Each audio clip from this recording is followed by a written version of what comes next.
Down 5 linebackers, 3 cornerbacks, the Chicago Bears still find a way to beat a team with a winning record. They defeat the Steelers by a score of 31-28 to go to 8-3 on the season. What's going on, guys? I'm back with another Chicago Bears post-game reaction video, which I'll be doing after every single Bears game this year. And oh my god, guys, I'm so fucking hyped because this was the most impressive win of the Bears season so far.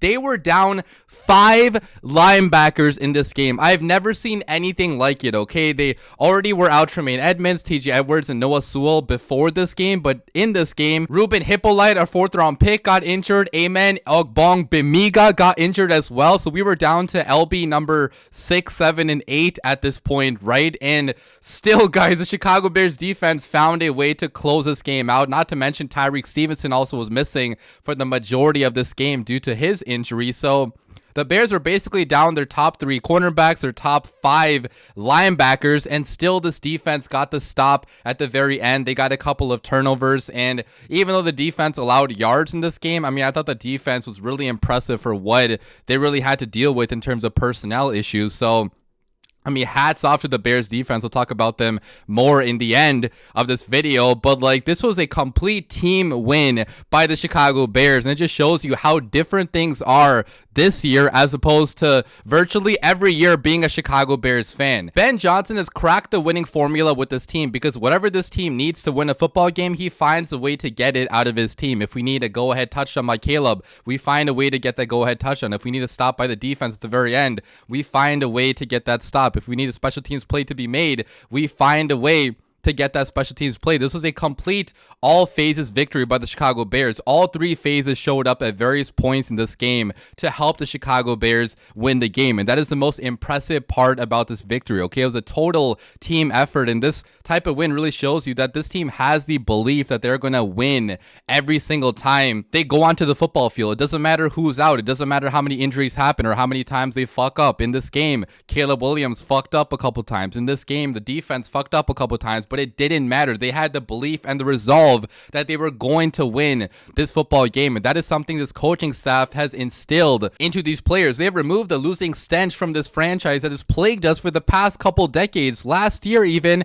every single close game, the Chicago Bears found a way to lose, but this year, it is the exact opposite, and honestly, it's fucking insane that every game goes down to the wire. The Bears cannot find a way to put teams away or win by comfortable margins, but it doesn't matter because a win is a damn win. And this year was only about growing and learning how to win football games, and the Bears have accomplished that goal, okay? The Bears are 8-3 at this point in time, which I don't think a lot of people saw that coming with the schedule we had. On paper, it looked pretty difficult entering the season. I know it got a little bit easier, you know, when the games actually started due to injuries and due to teams that, you know, we thought were going to be good that ended up being worse, but still, being 8-3, first place in the NFC North, and Ben Johnson's first year as head coach of this team is no small accomplishment. We should be proud as Chicago Bears fans that our team is accomplishing these things so early with this new coaching staff. And the best part about this is that this is the worst this team is going to be under Ben Johnson, right? Because going forward, we're going to add more talent, we're going to grow more, we're going to,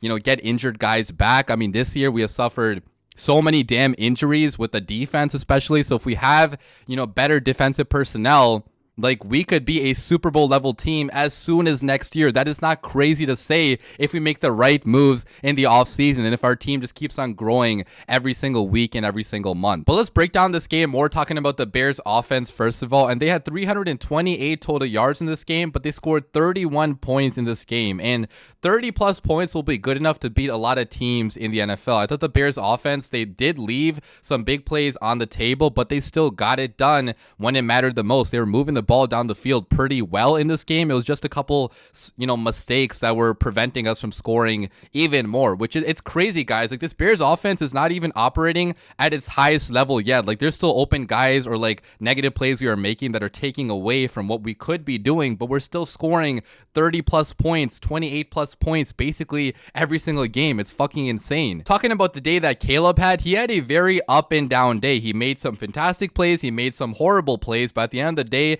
Caleb went 19 for 35 for 239 passing yards, 6.8 yards per pass average, 3 passing touchdowns, 0 interceptions. He only took 1 sack. That's a pretty big number to only take 1 sack, but obviously the 1 sack he took was in the end zone, which that was a horrible, idiotic play by Caleb Williams. That cannot happen where he just lets go of the football.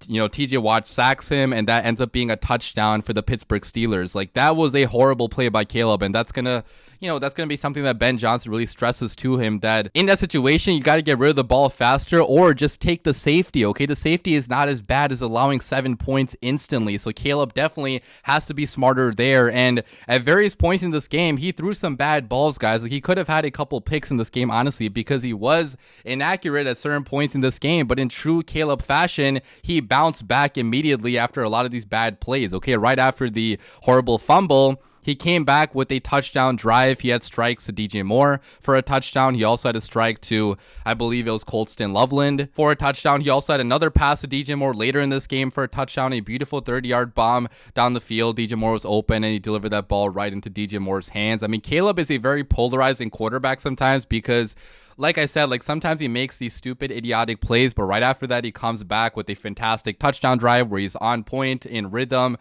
super accurate. And in this game, he had to deliver balls to like a lot of different receivers. Moore had 64 yards, Odunze had 53 yards, Loveland had 49 yards, Burton had 46 yards. So he spread the ball out to a lot of different guys, making a bunch of high-level reads. The accuracy still can improve, guys. Sometimes that is a little bit rocky, and sometimes he needs to just get rid of the football and not try to be Superman. But trying to be Superman is also what makes Caleb Williams so good. So he just has to find that balance between, being Superman and trying to play in structure. I think he's trying to find that balance still, but regardless, the Bears are scoring 30 plus points, so he can't be mad at that outing. He also had a couple carries. He had 4 carries for 21 rushing yards. I thought Caleb does a pretty good job of using his legs when he has to. He can use his legs even more if he wants to, but he wants to be a passing first pocket quarterback, which I love, okay? The fact that he wants to pass first and run second, but Caleb has wheels, guys. Like, he's pretty fast as well, so he does have the ability to take off and get the first down, which he did,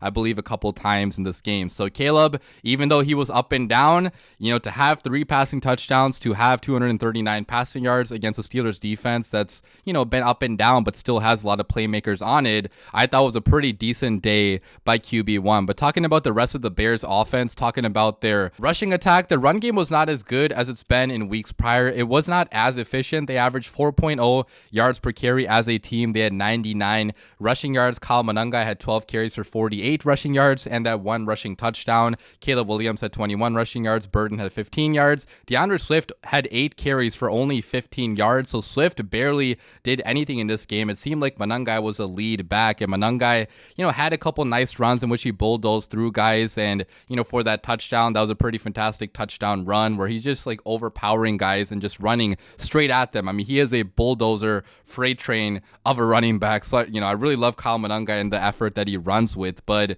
we didn't really get a whole lot of big runs in this game. The long was 15 yards. So, again, the run game could have been better, I feel like, in this game. It was mostly a passing effort that won us this game, but I still have faith in the Bears' run game. I think they just ran into a Pittsburgh defense that's been pretty decent against the run. They got the D-line up front, the linebackers that can really hammer down on the run. So that's probably why the Bears were not able to run the football as much as they would have liked. But the receiving weapons showed up in this game, guys. I mean, in this game, you saw the depth of the Bears receiving core. I mean, Loveland showed up with a couple nice plays. He made that one play in which he got popped, but still somehow came down with the catch, even though that wasn't a first down. That showed how tremendous Loveland's receiving ability and awareness is. If you look at DJ Moore, he had one of his best games of the season. He had 64 receiving yards, 2 receiving touchdowns. He had that one boneheaded play in which he flicked the ball at the defender, which I know that's a soft penalty, but you can't do that. But right after that, he came back with a touchdown,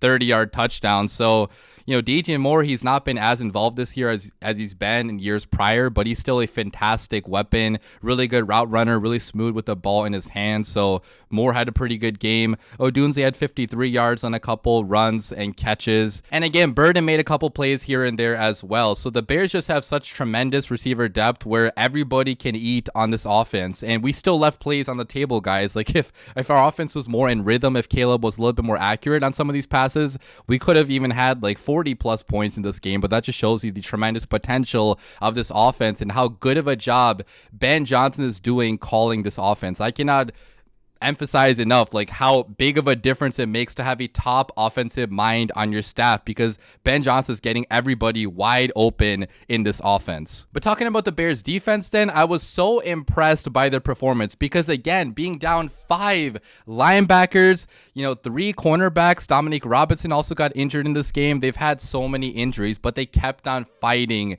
in this game. They really only allowed 21 points in this game because 7 were from a Caleb Williams fumble, and 7 also came from the fake tush push, which was kind of a, it was just a really good play call by Mike Tomlin. You can give some blame to the Bears defense on that too, but that was just like a tremendous play call by the Steelers, where I think a lot of teams would have suffered the same fate there and allowed the touchdown. But regardless, they only allowed 14 points the rest of the game, and to only allow 7 points in the second half of this game, that is fucking incredible, guys. I mean, Jaquan Brisker came through with a tip pass at the very end to basically end the game. We have Montez Sweat with a couple big-time sacks. He had that forced fumble as well. Montez Sweat had an incredible game, getting pressure against Mason Rudolph. And I cannot give enough praise to Nahshon Wright, guys. Nahshon Wright played his ass off in this game. He had the tremendous one-handed interception at the beginning of this game, which he almost made another one later on in this game, which he came down hard but could not make that catch because the receiver